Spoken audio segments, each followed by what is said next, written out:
pessoal, sejam bem-vindos ao Mais Gabicast.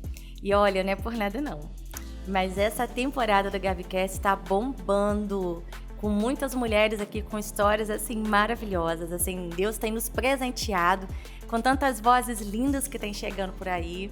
Aguarde, porque em breve também nós vamos ter os meninos aqui no Conversa com Ele. Daqui a pouquinho você vai ficar sabendo mais informações.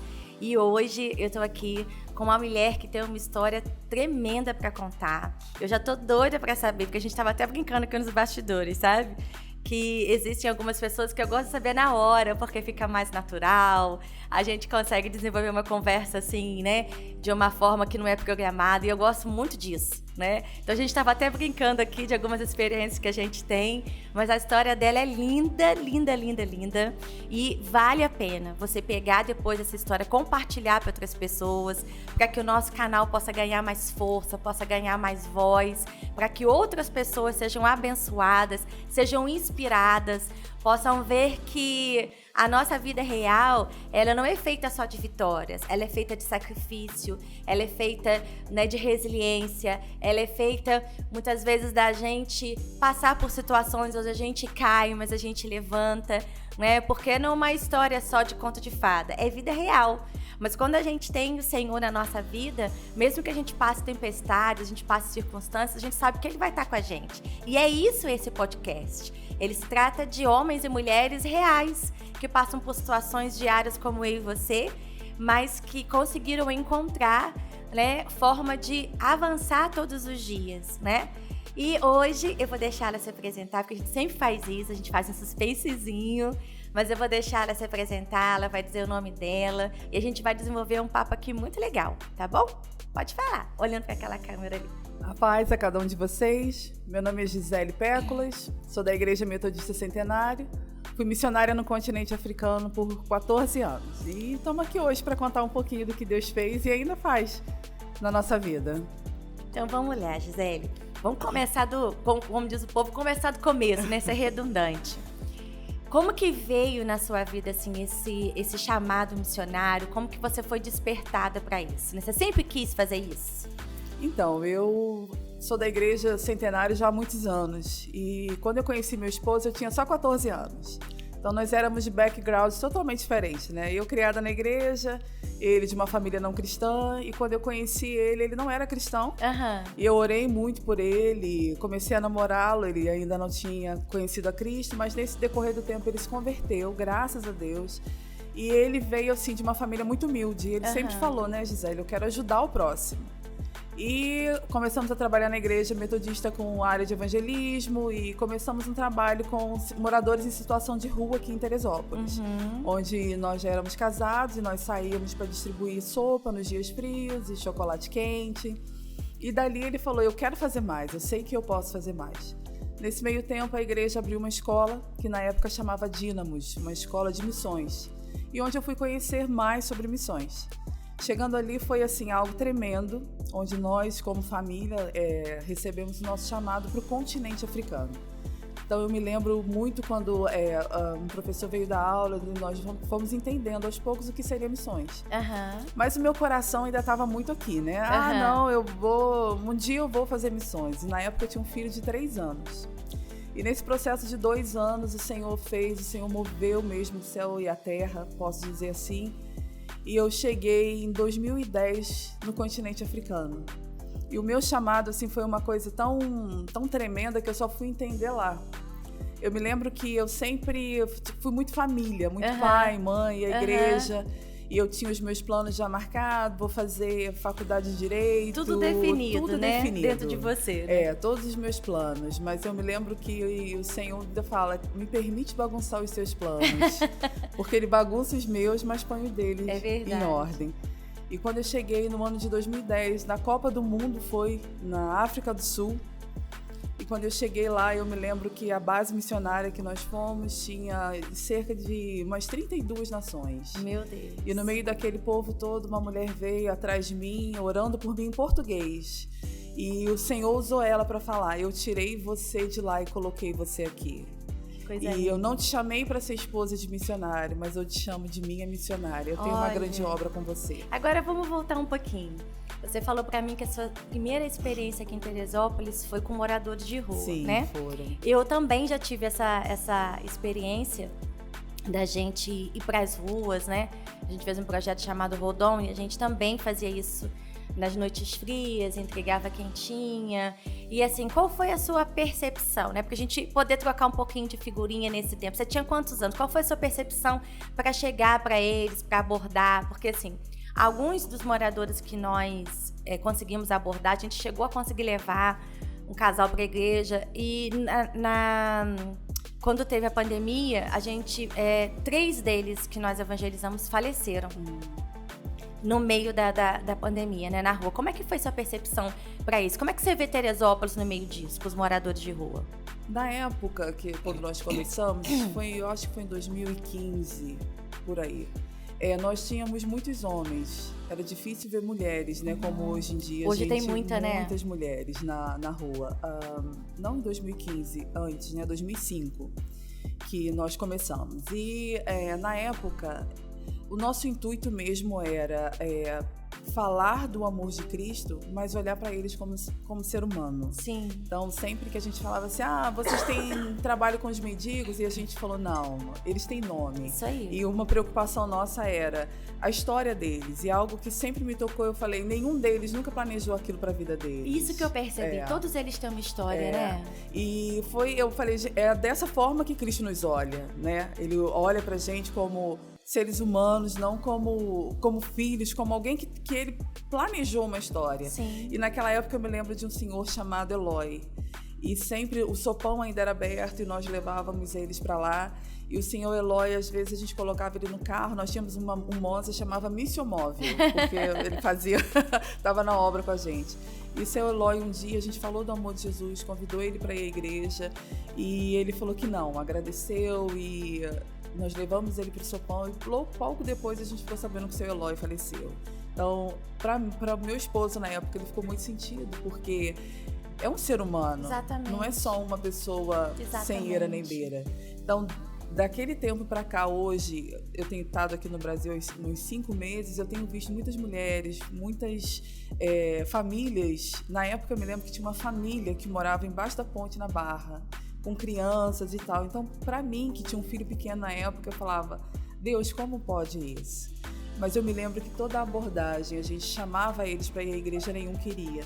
Mas a gente sempre deixou aberto. Sim. E eles perguntavam, então eu não posso comer? Eu falei, não, o alimento está aqui. Sim. E a gente só te dá um complemento que primeiro a gente dava o alimento espiritual e depois o alimento era só um complemento, né?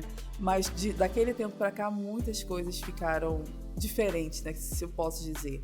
Hoje na rua você vê muito drogado, naquela época eram muitos viciados só no álcool, a gente não via tantos jovens na rua, então hoje é bem diferente do que foi aquela época.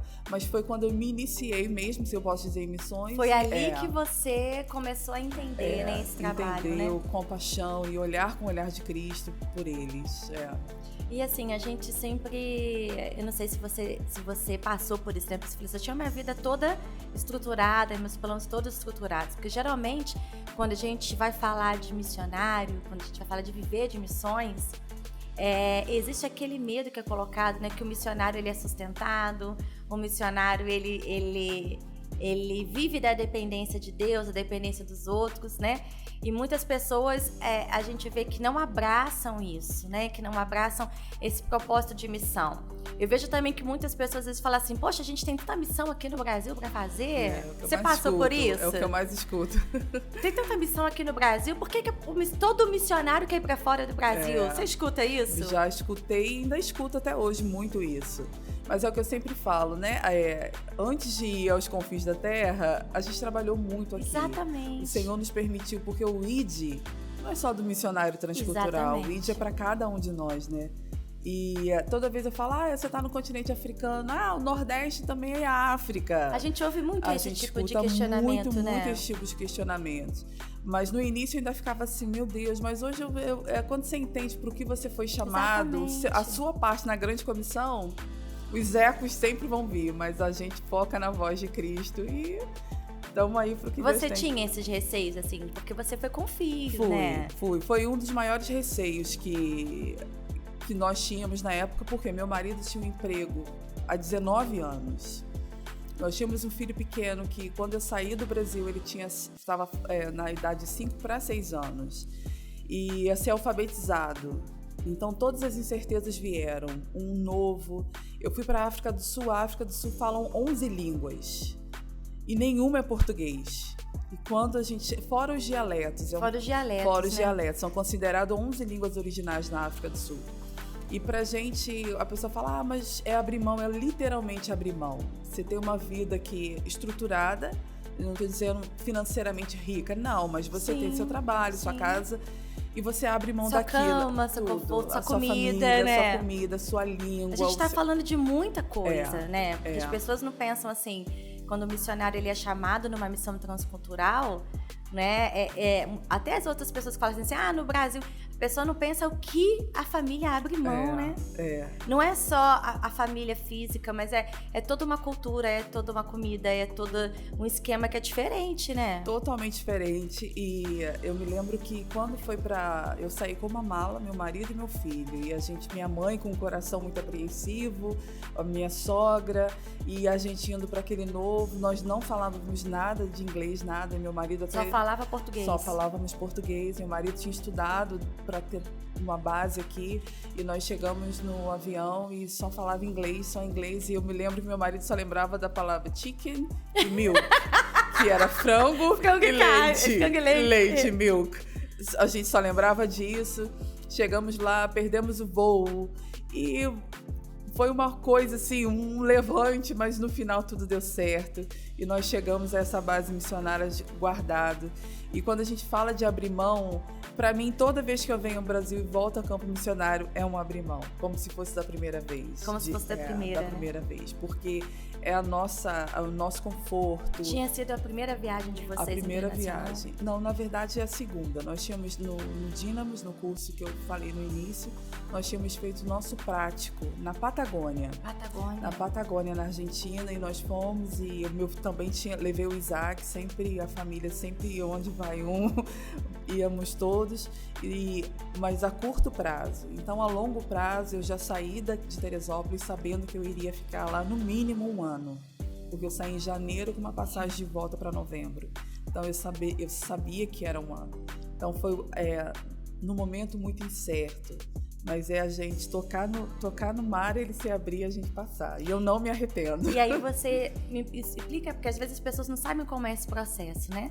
Você chegou na base lá, você já sabia para qual cidade você ia? Já sabia. Quando nós saímos daqui, nós tínhamos você tem que ter um contato para que recebam você. Uhum. E é um testemunho muito bonito, porque eu me lembro que na época não tinha essa internet ágil, aquela internet de escada, de computador, esperava meia-noite. E às vezes a pessoa vai falar assim, mas Deus fala assim com vocês? Eu falei, fala.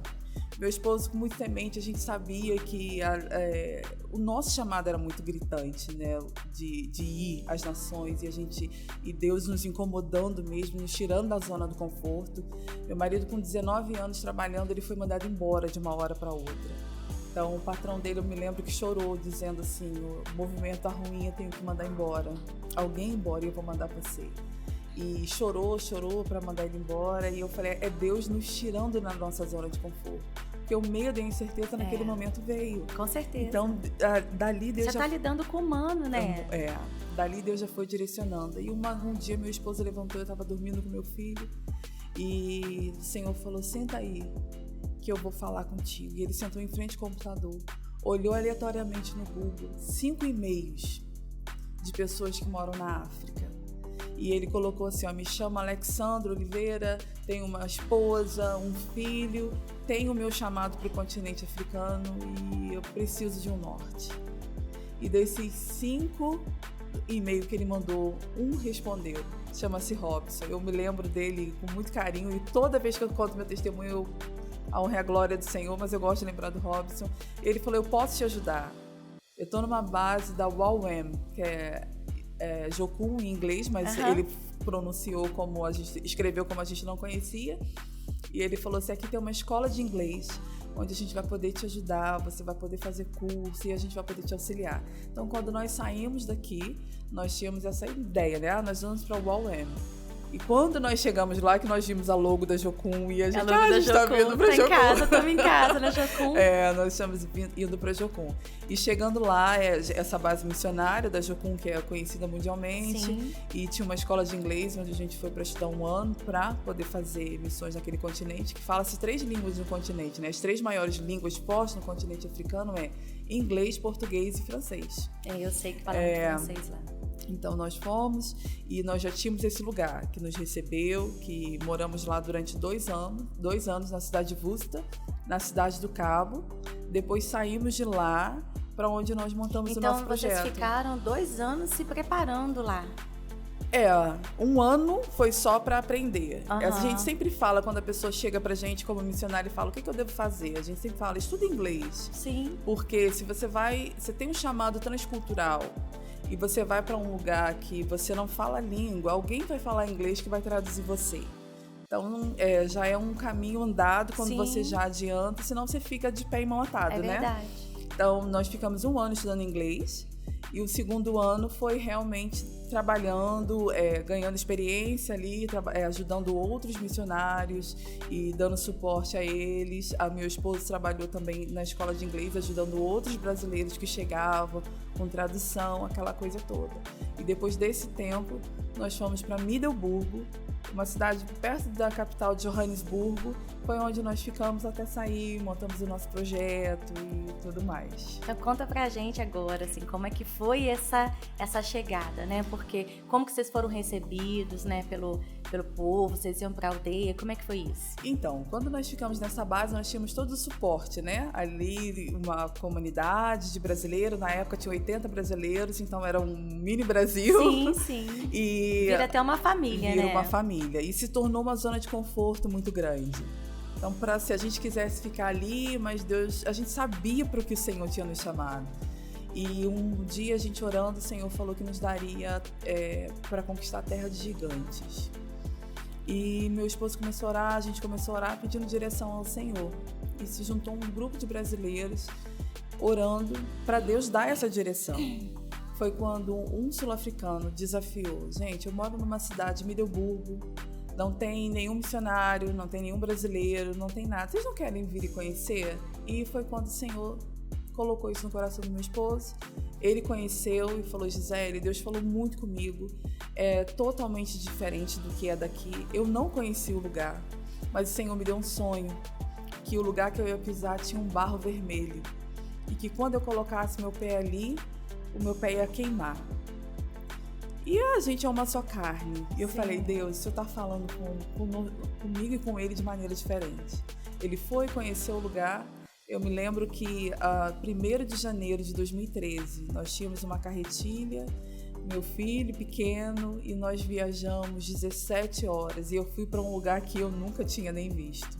E chegamos em Middelburgo, só a minha família, sem ter nenhum brasileiro, sem ter nenhum outro missionário para pioneirar alguma coisa lá. E nem tinha lugar ainda, né? Não, nós não tínhamos lugar para ficar. Aí esse missionário que desafiou, ele é um local, então ele nos hospedou na casa dele por 30 dias até que nós conseguíssemos uma casa de aluguel.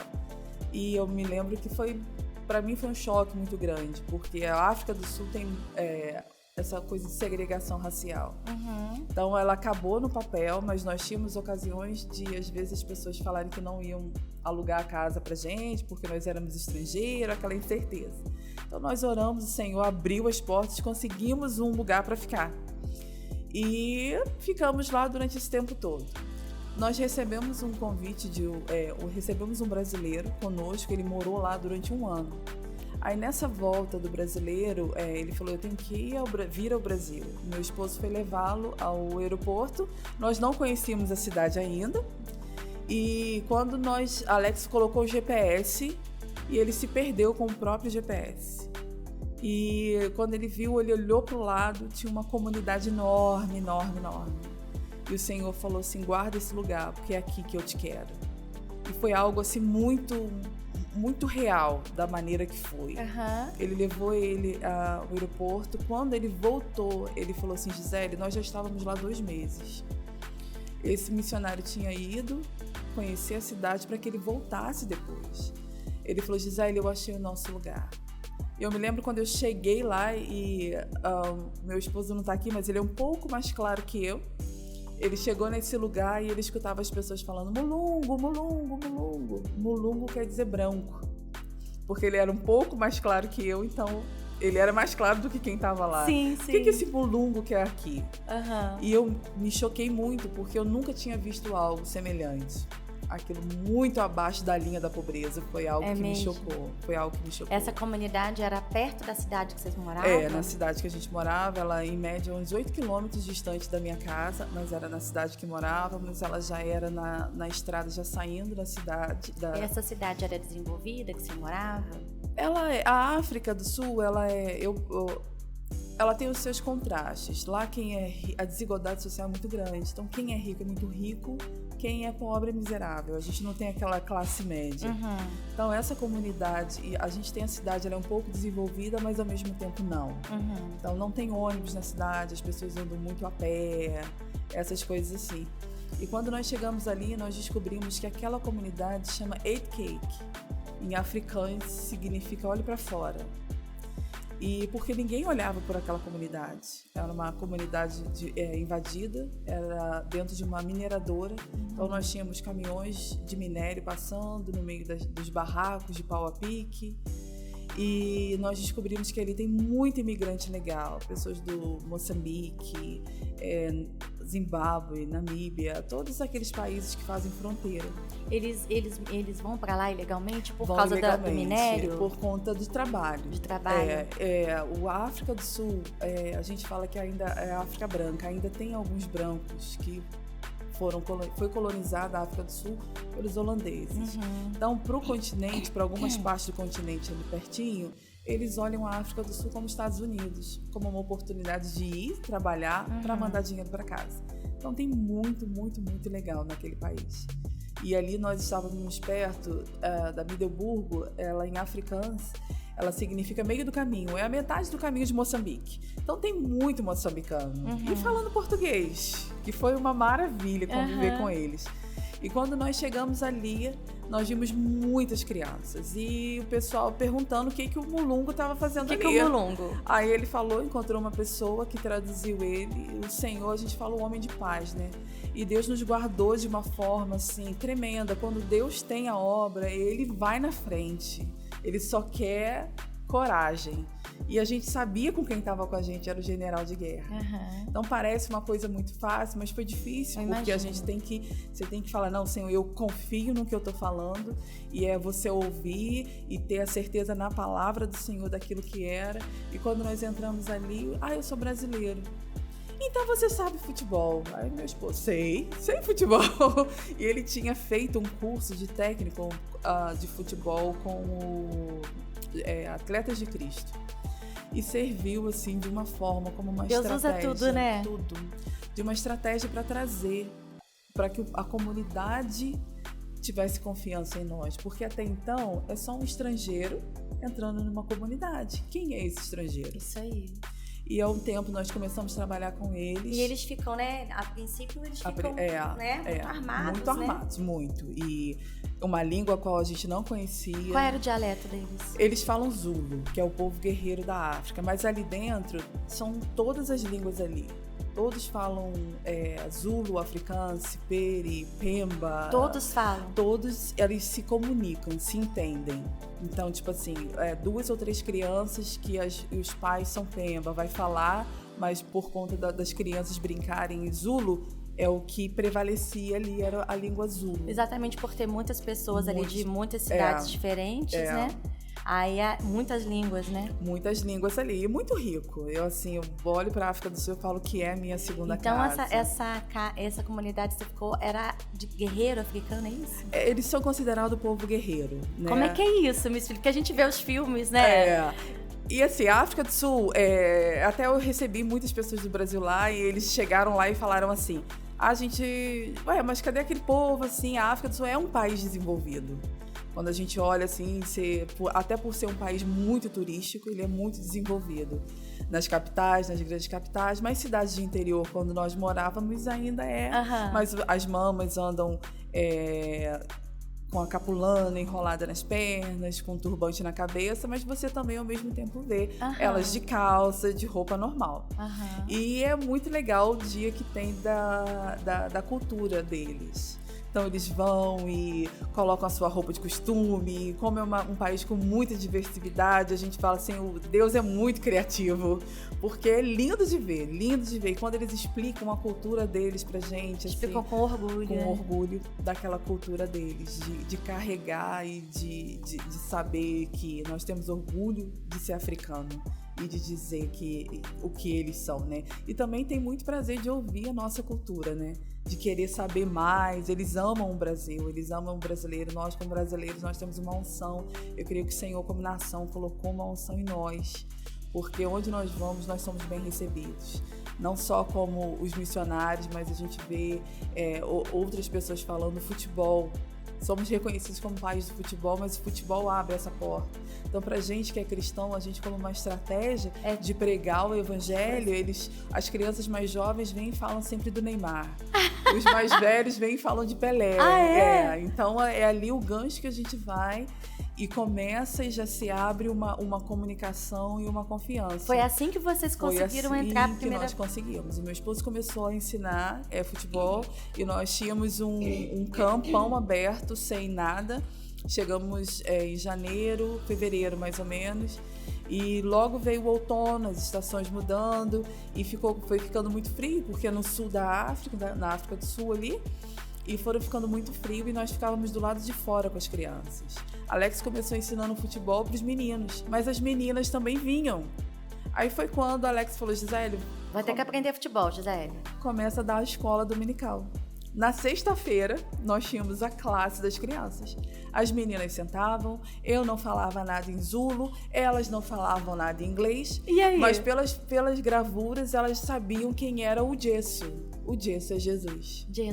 O Gesso. E veio uma menina traduzir para mim. Aí dali eu comecei. Uma das mamas, eles começaram a ver, não, esse povo é bom. Esses brasileiros aí não querem fazer mal. Uma mama veio e ofereceu um pedaço de terra. Foi onde nós começamos a construir o nosso projeto. Nós já tínhamos naquela época no campo em média de 30 crianças. E quando nós começamos a construir o Temba, nós tínhamos força de vontade, amor no coração. Mas não tinha recurso. Sem dinheiro no bolso. Mas o nosso Deus é dono do ouro e da prata. E Alex falou, Gisele, Deus me deu uma estratégia para a gente não fazer nada diferente do que ele já tem. E a gente conversando com essa mama e falou, mama, como a gente vai fazer? Lembrando que a comunidade não tem luz, não tem água e nem saneamento básico. As mamas carregam lata d'água na cabeça, de uma torneira longe, ou no carrinho de mão, onde elas vêm empurrando. É uma vida muito difícil para elas, porque o governo não dá condição nenhuma para eles. Eles não têm saúde. Os maridos trabalham aonde? Os maridos muitas das vezes ficam tomando conta de carro no shopping ou vão trabalhar nas obras, porque é o trabalho que às vezes o sul-africano não quer fazer, ou eles cobram mais barato. A diária, de repente, de um é 100 rands, eles vão pagar 45 para o estrangeiro ilegal. Então é essa forma que né? E algumas das mamas ficam, ou as suas mães deixam os filhos com as avós e vão para as grandes capitais e vêm ver os filhos só final de ano, ou agora é época de Páscoa, né? Ou férias escolar, funciona mais ou menos assim. Então a maioria das minhas crianças lá, dos meus filhos, são criados sem os pais. Sem os pais. E assim, eles viam o meu esposo como pai deles. E Deus é tão tremendo que antes da gente ir para missões, alguém orou por ele e falou, Deus vai te fazer pai de nações. E eu me lembro que eu falei, gente, eu só tenho um filho, eu não quero ter um monte. E eu fui entender lá, quando eles olhavam para ele, chamavam ele de Baba. É o Baba Coach. Coach, que é técnico em inglês, e o Baba, que é o pai. Então ele passou a ser o Baba Coach, o pai treinador das crianças. E eu passei a ser chamada como Mama Coach, por ser uma mulher casada. Então toda mulher casada é chamada de Mama. Então eu comecei a ser chamada de Mama Coach. Tanto que se perguntar quem é Gisele, quem é o Quinho, ou o missionário Alex, vocês eles têm não um nome sabem. que vocês... Nós somos o Baba Coach e a Mama Coach na África do Sul. E Deus foi tão tremendo que quando nós conversamos com a Mama, com essa Mama Beth, ela disse assim: Baba Coach, nós construímos a nossa casa com entulho. Eles vão demolir casas e vão passar o caminhão aqui. A gente compra caminhão de entulho e a gente limpa os tijolos e a gente reconstrói as nossas casas. E o Alex falou: é assim que nós vamos fazer. Fomos para a beira da estrada. Meu esposo, eu falo que eu casei com um homem maluco por Cristo, maluco por Jesus, porque ele faz mesmo. E ele fez sinal para um caminhão de entulho. E aquele entulho foi jogado naquele terreno. E deu tema até de uma pregação para ele que foi tremendo quando Deus ministrou: aquilo que é lixo para o outro é obra-prima para muitos. De entulhos foram feitos. Não despreze aquilo que Deus não despreza. Coisa linda. E eu tenho fotos até no meu Facebook, no Instagram, do meu filho limpando os tijolos pra gente construir. Quantos anos ele tinha? O Isaac nessa época já estava com uns 8 anos em média, uns 8 anos. E ele amava ir pra lá naquela época, porque era onde eles tinham os amigos dele, onde ele tinha dia que eu olhava, eu me perdia, cadê o Isaac? Porque ele já se misturava em um deles, já com as minhas outras crianças. E ali nós limpamos e não tínhamos água. Como é que a gente ia fazer se não tem água? As mamas vinham e traziam as sobras da água delas. Então aquela água muito suja, que elas lavavam roupa, lavavam louça, e falava assim: Baba, o que a gente tem é essa água aqui. E ele nunca desprezou as águas que elas levavam. E dali nós construímos o Temba, com a água que sobrava, com um caminhão de entulho que passou na rua, e nós construímos um projeto que hoje tem 120 crianças. Que coisa linda. E foi muito... A gente não entendia na época. E deu a permissão do Senhor, porque Deus tinha para aquele momento ali. Porque se ele quisesse, se fosse o plano, ele traria água, alguém ia doar alguma água limpa. Mas naquele momento, toda a comunidade nos olhou como um deles. Sim, foi onde vocês conseguiram, foi onde nós ser vistos como, ser abraçados pela comunidade. Isso era importante para vocês. Respeitado por eles e falado: não, a Mama e o Baba são um de nós. E confiaram seus filhos para a vida. Então, daquelas crianças que ficavam 40 comigo, elas se transformaram em 120 crianças. E o Senhor só foi dando estratégia pra gente. Nós ali transformamos o projeto. Na época era um projeto, mas se tornou um centro comunitário. Nós conseguimos doações de computadores, onde meu esposo dava aula de informática para eles, onde eu comecei a alfabetizar os filhos dos moçambicanos que não podiam ir à escola. Sua formação não era pedagógica? Não. Minha formação eu saí daqui... E como que veio isso para você alfabetizar? Foi uma estratégia mesmo do Senhor. Por conta de ser dentro de uma comunidade de área invadida de minério, as crianças andavam sempre muito sujas. E as mães também. Porque fogão a lenha, ou o próprio carvão que elas pegavam. Sim. E as mãos sempre sujas. E a África do Sul, eles produzem muito vinho. Então eu não bebo, mas dizem que tá no top 10 de melhores vinhos do mundo. E eu olhava, andava na rua, muitas garrafas de bebida. Eu falei: não, gente, a gente pode começar a fazer algum artesanato com isso. Chamei as mamas e começamos a encapar garrafas e fazer artesanato com barbante. E dali começou o projeto das mamas, onde eu ajudava as mamas. Então, a logo do nosso projeto são 2 mãos assim, e dentro dessas mãos são floridas. O nome do projeto é chamado Temba, que na língua azul significa confiança e esperança. Então, ali, quando as mamas vieram, e essas mãos são as mãos delas limpas, e as flores são os filhos, que elas começaram a ir para lá, lavavam as mãos, porque elas tinham que mexer no material. E não poderia sujar. E dali elas vendiam. Até um dia uma mama chegou para mim e falou: Mama Coach, eu quero te agradecer, porque hoje as minhas mãos andam limpas. Pois é. E os filhos ficavam do lado de fora. E a Alex falava assim, Gisele, essas crianças, é um tempo perdido, a gente tem essas crianças aqui, tempo de estar na escola, mas elas não podiam ir para a escola, não tinham passaporte, não tinham visto, os pais eram ilegais, os filhos acabam se tornando. Sim. Foi quando nós falamos, vamos ensiná-las, para que quando elas voltem para Moçambique, elas tenham pelo menos a dignidade de saber escrever seu nome, ou não ficar tão atrasada na escola. Foi quando surgiu, e eu falei, Senhor, capacita, porque essa didática eu não tinha, mas nós fomos para a internet, buscamos, perguntei a professores sul-africanos de como faria, íamos para o Pinterest, baixávamos trabalhinhos para eles e ali nós conseguimos alfabetizar dessas crianças 6 crianças. E na época nós orávamos para que as mães mandassem os filhos de volta para Moçambique para eles estudarem. E graças a Deus, 2 dessas crianças foram para Moçambique, foram estudar em Moçambique. A mãe continuou na África do Sul, elas foram para Moçambique. E por um bom tempo eu ensinei o artesanato e saí de cena, né? Eu falei, agora é com vocês já têm a obra, já sabem fazer. O espaço está aqui, o Temba é uma casa aberta, a gente deixa aquela casa aberta para as crianças irem, fazerem homework, as mamas se quiserem fazer o artesanato delas para não ficar uma na casa do outro, elas terem aquele local para fazer. E foi um tempo que eu morei lá que foi assim tremendo. E falando dessas 2 crianças, a mãe delas, chamada Adelina, eu ensinando ela o artesanato, nesse meio tempo o esposo dela foi trabalhar e foi preso, porque ele estava ilegal, a polícia prendeu ele. E eu me recordo que ele ficou preso e eu falei, quem está trazendo sustento para essa mãe? E uma segunda-feira eu dando aula para elas, os filhos dela com meu esposo, e foram comer com muita falta de educação. Aí o Alex falou, eles não são assim, tem alguma coisa errada. Aí perguntou a Adelina, tá tudo bem? Tem comida em casa? Sim, Baba, eu tenho. Na quarta-feira, quando eu voltei, a mesma coisa se repetiu e eu perguntei a Adelina, você tem comida em casa? Como é que tá? Seu esposo está preso? Ela, não, mama, eu tenho.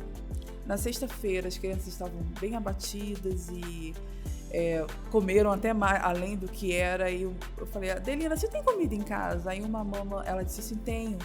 Aí uma outra mama falou, mama, ela está a mentir, como um bom moçambicano, né? Ela não tem comida em casa, eu que estou dando comida a ela. Aí eu falei, mas Adelina, mulher, eu te falei desde segunda-feira, vamos, que você tenha comida em casa. E ela disse pra mim, mama, eu tenho meio quilo de arroz e açúcar no meu armário. O dia que eu não tiver nada, eu lhe direi que não tenho comida em casa. É uma lição que eu trago pra vida e onde eu vou, eu partilho isso. Porque foi uma palavra revelada, né? Quantas vezes nós como mulheres e a gente fala, eu tenho que ir ao mercado porque eu não tenho comida em casa, mas a gente ainda tem comida em casa. A Adelina me ensinou que quando eu não tiver nada, aí sim eu vou dizer que não tem. Me ensinou que hoje eu digo assim, eu vou ao mercado porque não tenho o que eu quero comer. Exatamente. É diferente, né? Falta alguma coisa. A gente usa muito isso, não tem nada aqui. Não é? A gente tem muita mania de falar isso. Eu vejo a gente falando, não tem nada nessa casa pra comer. Não tem o que eu quero comer. Mas quando a gente olha pra nossa despensa, a gente tem. Pode não ter aquilo que a gente tá com vontade, né? Mas a gente usa muito isso mesmo, né? Muito. E a Adelina me ensinou isso. Nós morávamos na África do Sul, mas temos projeto no Sudão do Sul e Uganda, Moçambique e Suazilândia. Como que vocês entraram nesses lugares? Então, nós escolhemos ficar como base até mesmo apesar de ser missionários, quando a gente entra em casa, é a Gisele, é o Alex, mãe do Isaac. Hoje eu tenho um filho de 20 anos, o meu filho que eu saí daqui do Brasil com 5 para 6, hoje ele já tem 20 anos, então a gente precisa ficar em um lugar para que ele estude. Sim. E dali a gente conhece, graças a Deus o Senhor conecta muita gente. E a gente tem que entender, né, a nossa parte na grande comissão. É verdade. E nós conhecemos nesse trajeto um ex-muçulmano. E eu não vou citar o nome dele aqui. Sim. E ele compartilhou que estava como refugiado na África do Sul e aprendeu inglês e voltou para o lugar dele. Foi onde o Senhor falou, é aí que eu te quero. E nós fomos entender um pouco o que era. Então, 2016, meu marido desceu na cidade de Juba, no Sudão do Sul, para conhecer o que era. E ele chegou lá num país de guerra civil e muita fome, não existia mais elefante. Mais fome ainda do que no lugar onde você estava. Muito mais fome, porque ali a guerra era civil entre eles mesmos, por poder. Sim. E não tinha elefante mais na savana, girafa, porque a fome era tanta que eles matavam para comer. E o Senhor falou, é aqui que eu te quero. E esse missionário foi assim, peça fundamental pra gente, porque nós acabamos sendo os olhos e a boca desse missionário aqui no Brasil. Então o Alex foi para ajudá-los. E o Alex foi e viu toda a situação, fizemos vídeo, fizemos toda aquilo que o Senhor nos mostrou e viemos ao Brasil. E levantamos sustento para mandar mais de 100 sandálias, calçados para aquele país, bíblias, financeiramente para que esse missionário fizesse isso lá. E nesse meio tempo nós conhecemos, ele conectou a gente com um outro missionário chamado, eu vou usar um nome fictício, sim, Marcos. Sim. E o Marcos falou assim, nós não precisamos de dinheiro, nós precisamos de semente para fazer horta, para que quando o dinheiro acabe, tenha o que comer. Então surgiu o projeto Semente, nós conseguimos ajudar 25 famílias, eu digo nós porque não foi só meu esposo e eu, mas o Brasil como nação. Nós conseguimos ajudar 25 famílias fazendo essa horta comunitária. E o meu esposo, quando chegou lá, o Marcos não falou nada, e quando o Alex chegou lá, ele falou, vocês estão vendo essa horta? Esse aqui é o responsável, ele foi os olhos e a boca de Deus no Brasil para vocês. E as mulheres fazendo aquele de celebração, eles fazem isso, né? De celebração e agradecidos, e foi algo assim muito, muito, muito gratificante. Essa horta tá lá até hoje. E dali a gente foi conversando com as pessoas e entendendo que as crianças ficavam na rua, e o que vão fazer com elas? A guerrilha vinha, pegava essas crianças, ensinavam elas a atirar. Pequenas já atirando, né? Eles viam aquelas que tinham força suficiente para segurar armas e levavam para a guerrilha. Quantos anos? Eles são muito miudinhos. Então, tipo assim, você vai olhar, parecia ter em média 8 anos, mas de repente já são crianças de 11, mas porque elas são, né, desnutridas. Uhum. E ali nós conseguimos, com a ajuda também dos brasileiros, montar uma escola. Então foi não uma escola dos planos como a gente tem aqui, mas Sim. uma sala onde eram ensinados e alfabetizados na língua em árabe, no Sudão do Sul. E a ONU depois viu que o projeto era sério, e esse missionário recebe a ajuda deles hoje. O missionário que sabia a língua em árabe. Um e missionário vocês ficavam local. Ali dando suporte. Nós só demos aquele empurrão nele, e ele, a honra e a glória sempre é do Senhor, mas ele foi peça fundamental para que a coisa acontecesse. E aconteceu, né? Tá acontecendo, né? A gente entendeu, né? Tá acontecendo tudo isso lá. E assim, vocês tiveram, né, seu marido, vocês tiveram a oportunidade de ver a realidade da guerra civil de perto, né? Porque a gente aqui no Brasil, a gente vê, né, pela internet, a gente vê acho que foi ano passado que teve aquele massacre, né, de uma guerra civil que matou, né, uma aldeia inteira. Mas vocês tiveram, mas não é nem comparado com você estar lá e sentir esse ambiente também, né?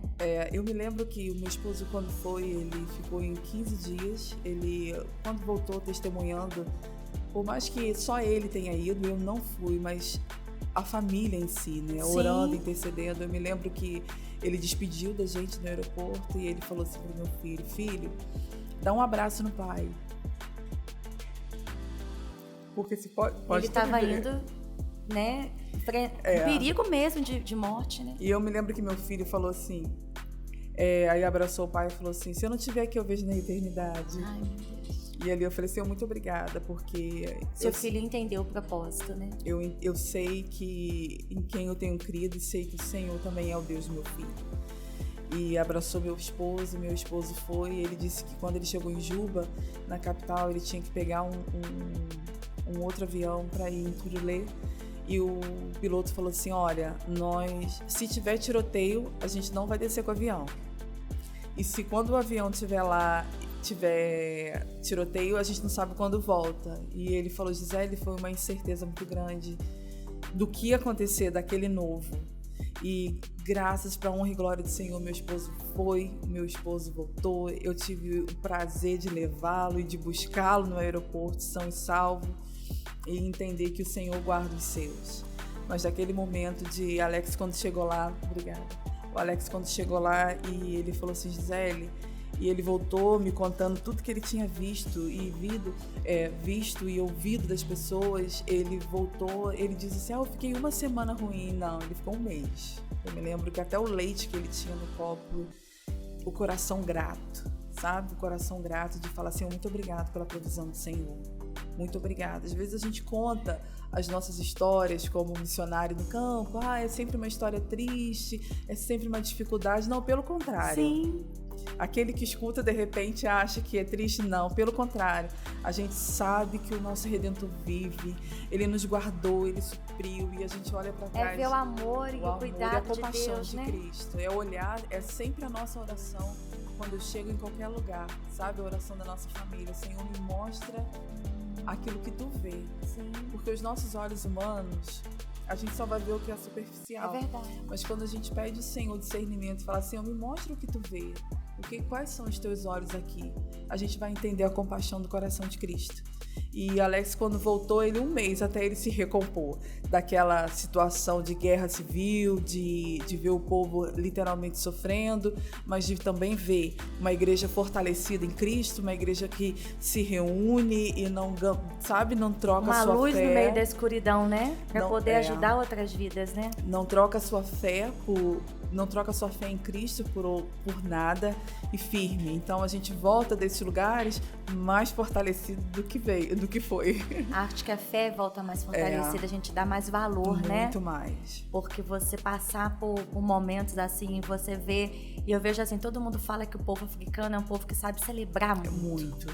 Mesmo em meio a dificuldades, mesmo em meio a tantas coisas, né, que eles passam, né? Igual você falou que você viu ela fazendo aquela língua de celebração, né? Igual a gente vê no filme, quer dizer, sabendo agradecer, né? No meio de um caos, quando você recebe algo, eles sabem celebrar, né? Sempre. E é tão bonito o culto deles, a celebração quando a gente está cultuando junto. E as minhas crianças já de pequena, porque nós nos encontrávamos sempre, mas uma vez por semana nós tínhamos o nosso culto, né? A gente sempre fala assim, a classinha das crianças, o cultinho das crianças, não, era literalmente a igreja das crianças. A igreja das crianças. Nós nos reuníamos às sextas-feiras, isso acontece até hoje, eu estou no Brasil, mas o projeto continua.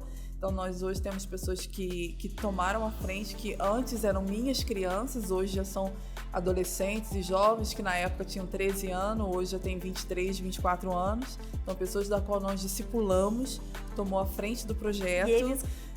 que é o intuito de todo missionário, sim, né? Foi o que Cristo fez. É verdade. Ele veio, pregou, saiu... Fez discípulos e deixou os discípulos continuando o legado. Né? Então nós discipulamos as minhas crianças, que vão ser sempre minhas crianças, sim, mas não crianças mais, e eles continuam.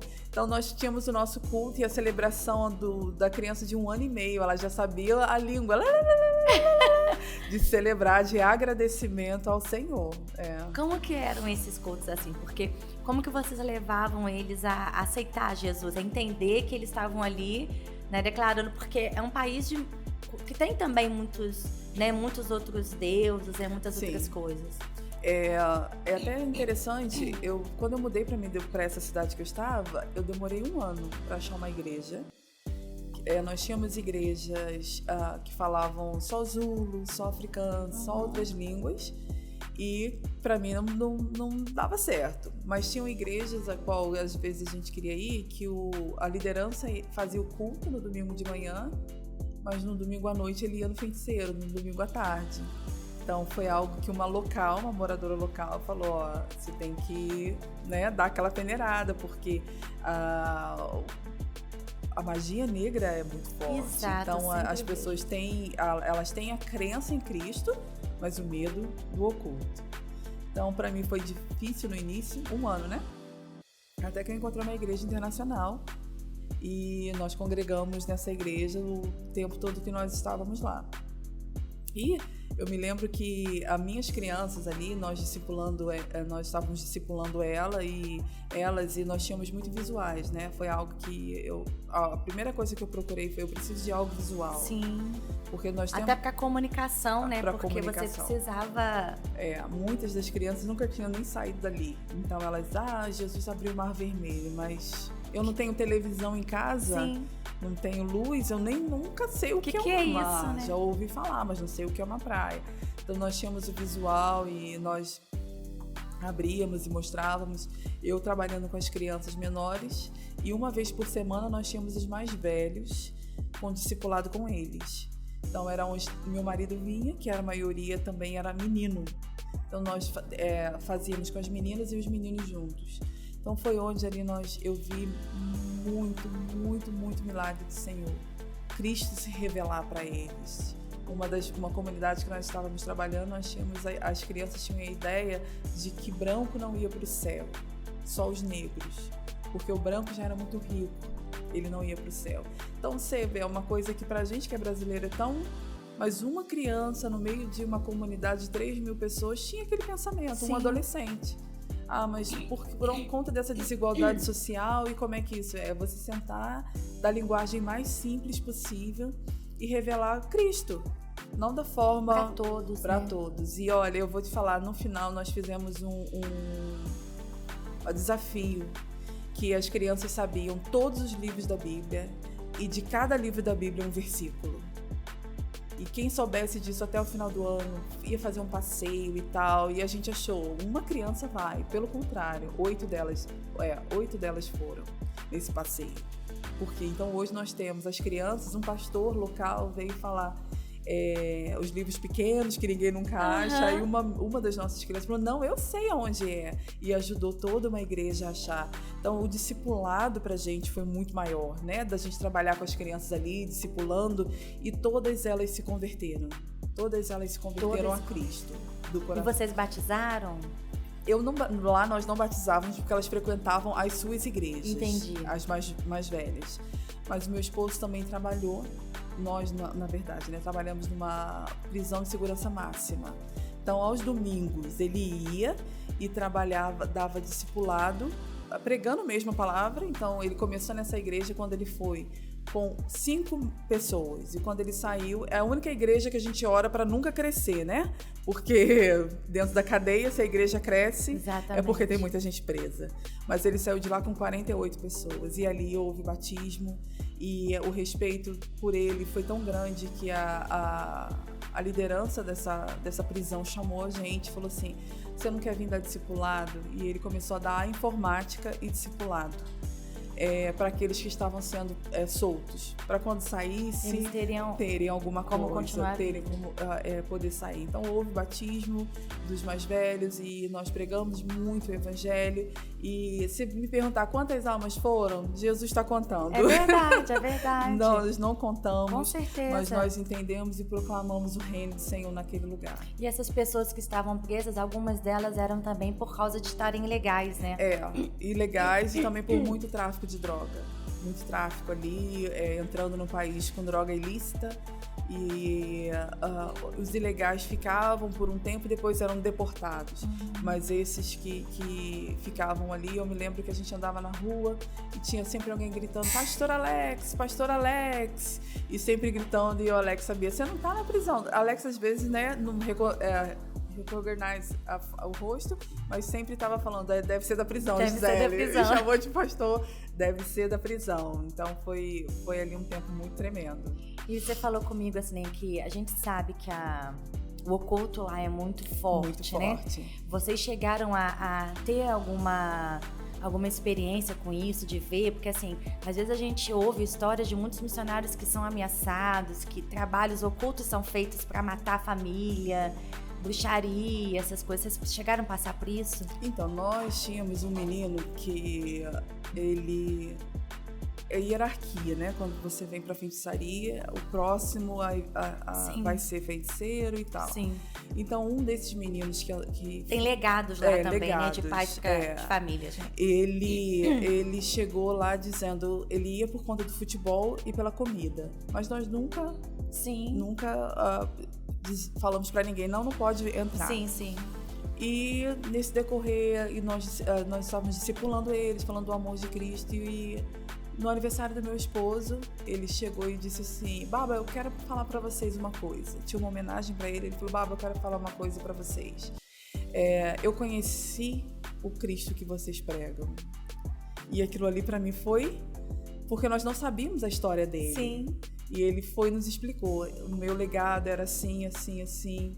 E vocês falando de Jesus, eu não cria em Deus. Não cria de maneira nenhuma. E ouvindo, hoje o Senhor se revelou a mim. Eu creio nesse Jesus. E eu fui na igreja domingo e eu vou me batizar. E eu falei para minha mãe que ela falou que eu não posso negar o meu legado, porque coisas podem acontecer. Eu disse para ela que maior é quem está em mim. E eu falei para ela, eu não vou ter esse legado de ser o próximo feiticeiro da família. E eu falei: Alex, Deus é tremendo, olha que maravilha. E as pessoas não acreditavam que ele iria mudar. E ele não foi o próximo feiticeiro da família. Ele é salvo em Cristo Jesus, ele crê, ele é a única luz da casa dele. E um dia nós estávamos muito doentes. Meu esposo ficou doente e, é a mudança de tempo. E meu filho ficou doente logo após. Passou para ele. E isso já estava quase um mês, quando eu fiquei doente. Eu fiquei muito doente. E eu não tinha explicação, e eu mal na cama, o Senhor falou: é batalha travada. Aí naquele dia eu me levantei e falei: eu vou pro projeto. Me arrastando, fui pro projeto. Quando eu chego dentro do projeto, as crianças muito agitadas, elas pareciam que estavam todas possessas, porque elas seguravam uma na outra, assim, e socavam assim, o rosto uma da outra, e eu falei: não, nós vamos orar. Aí eu fiz com que eles ficassem calmos e falei: nós vamos orar. Eu comecei a tossir, e não parava de tossir. Meu esposo estava no portão, não estava comigo dentro do projeto. Uma das meninas mais velhas viu: a mama tá indo embora. Ela me tirou de dentro do projeto e falou: Baba, olha a mama coach. A Alex falou que eu já estava indo embora. Quando vieram com uma xícara de água para mim, e eu falei, eu ouvi aquela voz audível: não beba. Aí eu fiz assim pro meu esposo que não, e ele foi comprar água. Mas nesse meio tempo eu senti algo na minha garganta. E eu enfiei a mão na garganta e puxei uma linha de costura amarela muito grande da minha garganta. Então, quando aquela linha saiu, meu esposo, quando voltou com a água, eu já estava melhor e eu mostrei para ele. E o olho fez assim. Eu falei: Senhor, muito obrigado. Todo laço foi desfeito. E eu quis entender depois, né? Eu falei: Senhor, a honra e a glória é sempre do Senhor. Eu não vou dar honra ao inimigo. E eu conversando com uma mama, eu falei: Mama, como é que funciona? Aí ela: não que eu tenha ido, mas eu sabia que ela já tinha ido. As coisas funcionam assim, a gente não faz trabalho, a gente manda os espíritos ir. Você já viu, mama, quando você está em casa, você vê um vulto na sua casa? Aquilo ali são os espíritos que a gente manda e o espírito faz o trabalho pra gente. E a nossa casa sempre foi ungida, é sempre muita oração, mas nós chegamos em casa, ungimos os umbrais novamente das portas. E ali eu entendi que alguém tinha feito alguma obra de feitiçaria, não só para mim, mas para minha família. Mas foi frustrado. O Senhor literalmente desfez todo o mal. Mas o povo sempre fala, né? A bruxa voa na África. Eu nunca vi bruxa voando, mas sei que é verdade. É verdade. E nós temos lugares lá, né, onde a gente tem acesso a essas informações de coisas assim que acontecem de forma mais visível. Mais visível. E na comunidade que a gente mora tem, nós conhecemos e sabemos quem são. E somos muito respeitados. Os filhos deles frequentam o projeto. Então, nós pregamos o evangelho, falamos do amor de Cristo para eles. Sim. Teve uma situação também que o próprio feiticeiro da comunidade chegou lá e disse, ele falava português e quando ele entrou, a comunidade inteira parou e falou: o que ele vai fazer lá? Todo vestido. E o Alex falou: tudo bem, posso te ajudar? E ele falou: eu tenho fome, meus filhos não têm o que comer. O movimento está fraco e a gente, glória a Deus, vai ficar mais fraco. E eu preciso de comida. E o Alex falou: como eu posso te ajudar? Você pode me dar comida? Meu esposo saiu, voltou. Quando ele voltou, ele falou: não, agora é a minha vez de entrar na casa dele. Aí a comunidade de novo olhando o Alex entrar na casa dele. Aí meu esposo falou que no caminho veio falando assim, Deus, como que eu vou fazer? Cai orando e repreendendo, e Deus falou assim, você vai amar, porque Sim. É isso que eu faço. O amor quebra tudo. E o Alex orou, e a nossa oração foi naquela tarde. Deus deu um trabalho digno para que ele sustente a família dele. O Senhor morreu na cruz por ele, e em nome de Jesus, amém. Essa foi a oração. E nós fomos embora. E aquele homem ficou surpreso, porque ele realmente esperava o contrário. E já era final de ano, nós viemos ao Brasil, quando nós voltamos em janeiro, ele chegou em fevereiro lá, sem aquelas trajes de feitiçaria, dirigindo um carro, buzinando, babacote, babacote. Eu comprei um carro, fechei aquilo, não sou mais Sangoma, né, que fala, não sou mais Sangoma, agora eu faço frete. Então o Senhor deu um trabalho digno a ele, para que ele sustentasse a família dele. Coisa então linda. A gente fala, é escolher amar cada um deles, sabe? Escolher amar o nosso próximo. Nosso próximo, às vezes, está muito mais próximo do que a gente pensa. Então, o continente africano e pôr a mão no arado me fez uma pessoa muito melhor em Cristo Jesus. Foram quantos anos? Então, em missões que a gente está vivendo de missões integral vai fazer 14 anos. E na África do Sul foram 13 anos. 13 anos. 13 anos. E ano passado, quando nós viemos, o Senhor nos deu um desafio. E nós temos agora, esse tempo que nós vivemos lá, nós entendemos que aquilo que o Senhor tinha pra gente ali não terminou ainda, mas por agora tem outro tomando conta, que esse é o corpo de Cristo. Vocês fizeram o discipulado, plantaram ali para que pudesse o projeto continuar, né? Esse é o corpo de Cristo, né? E agora nós estamos com um desafio maior, que é num país de perseguição, da Janela das 40, lá no nordeste do continente africano, junto ali com o Oriente Médio. Nós ficamos 4 meses nesse país ano passado, algo totalmente diferente de tudo que eu já vivi, 90% muçulmana. E estamos aí. E aí vem o desafio da língua também, né? Porque vocês precisam também, né? Embora nesses países perseguidos fala muito inglês, né? Todo mundo fala inglês lá.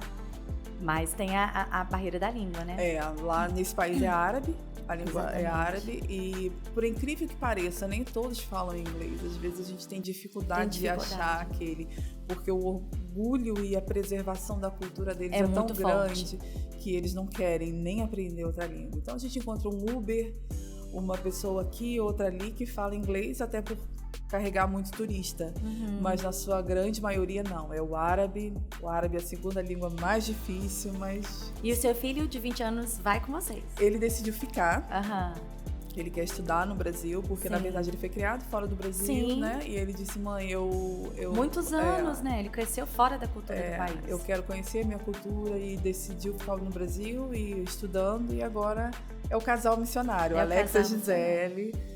E Deus tem um propósito para ele tem muita experiência, né? Ele viveu muita coisa. É verdade. Coisas que crianças e adolescentes nunca viveram, né? É verdade. Da experiência com Deus e tudo. E Deus tem também um legado para ele, né? É verdade. Então, assim, você veio só passar férias no Brasil, né? Porque você tá há quanto tempo aqui? Então, eu cheguei no início do ano passado e deixei o meu filho e já voltei logo para o meu novo desafio. Cheguei em novembro, só que meu esposo tem um problema no joelho. E ele vai ter que passar por uma cirurgia. Sim. Então a gente está um pouquinho mais, eu cheguei final de novembro, então estou desde novembro aqui no Brasil, esperando essa cirurgia sair, mas entendo que o tempo e a hora do Senhor. Com certeza. E estamos aqui esperando só a cirurgia sair. Esperando tudo. Ele faz a cirurgia no joelho dele. Já existe todo o preparo para vocês irem, existe base lá para vocês ficarem? Sim, quando nós fomos ano passado, foi até mesmo para espiar a terra. Sim. Vimos que a terra é gigante. Eu imagino. Mas o Senhor está à frente, né? Os espias foram, 2 vieram com boas notícias. Né? Tem essa dificuldade, mas tem a gente também, crê. isso aí. Então eu falei, a gente está com esses dois espias. Nós já vimos, tem pessoas que a gente já conectou para arrumar uma casa para alugar, até mesmo porque não pode ter base missionária, a gente tem que viver o mais afastado possível. Ainda mais por ser uma cidade perseguida. Passar a descrição, assim, até porque por isso que eu não estou citando o nome do lugar. Sim, com certeza. E é meio que já está meio que alinhavado, é só o Senhor falar, vai, e nós iremos. E assim, vocês hoje, vocês são amparados, vocês conseguem receber todo o suporte financeiro que vocês precisam, porque olha quantos anos vocês ficaram na África. Né? Porque assim, às vezes, né, pessoas vão estar vendo a gente aqui e que Deus pode tocar o coração também para ajudar, porque a gente também é missionário quando a gente ajuda um missionário. É verdade, né? É verdade. Então, nós... eu não posso reclamar. Sim. Porque o Senhor tem provisionado suprido, tudo. mas a gente vai passando pela prova dando glória a Deus. Então hoje eu tenho o suporte da igreja metodista que eu frequento, mas não é só isso, né? A gente tem uma ajuda que a igreja dá, mas se Deus tocar no coração daquele que é um missionário que pensa em investir, a gente precisa muito. É um dos desafios a qual a gente, quando está aqui, a gente fica um pouquinho mais para fazer divulgação de projetos, para encontrar mais parceiros para que possam andar conosco nessa caminhada, porque a gente entende que missões também se faz intercedendo, segurando a corda e indo. E às vezes a parceria é segurando a corda, né? Suprindo financeiramente, sendo um intercessor e tudo isso a gente precisa. Até porque quando vocês chegam no local, né, você vê, esse tempo que você ficou na África, vocês precisam de recursos para construir coisas, para oferecer, né, o suporte necessário, igual vocês, né, a informática que vocês tiveram, o futebol, o artesanato, a comida, tudo. Então isso tudo precisa de recurso, né? Tudo isso precisa, e realmente a gente, quando busca novos parceiros, é literalmente para o projeto. Exatamente. Não é para a missionária, é para o missionário, mas é para os projetos que a gente precisa fazer, porque sem o missionário no campo, não tem a missão. Exatamente. Mas sem a missão, não tem o missionário. Então, uma coisa está atrelada à outra. Uma coisa atrela a outra. Então a gente tem... E a gente, né, tá colocando aí o Lauer com o seu Insta, né? E para as pessoas poderem entrarem lá, te chamar no direct, né? Ver como que pode ajudar, né? Como que a gente pode fazer para ajudar. O meu coração, assim, eu tenho um sonho de ir à África. Meu coração queima muito para ir lá com crianças, né? Já até tô mandando fazer uma bonequinha minha, um fantoche meu, da pastora Gabi, porque eu tenho muita vontade de passar, né, 1-2 meses lá, levando o amor, né? Eu falei assim, Senhor, o que eu vou fazer? O que eu vou ensinar para essas crianças? Falei, vai ensinar o amor, né? Desse jeito. E foi um dos meus questionamentos quando eu fui. E eu falava, Senhor, o que eu vou fazer aqui? Não, meu esposo prega.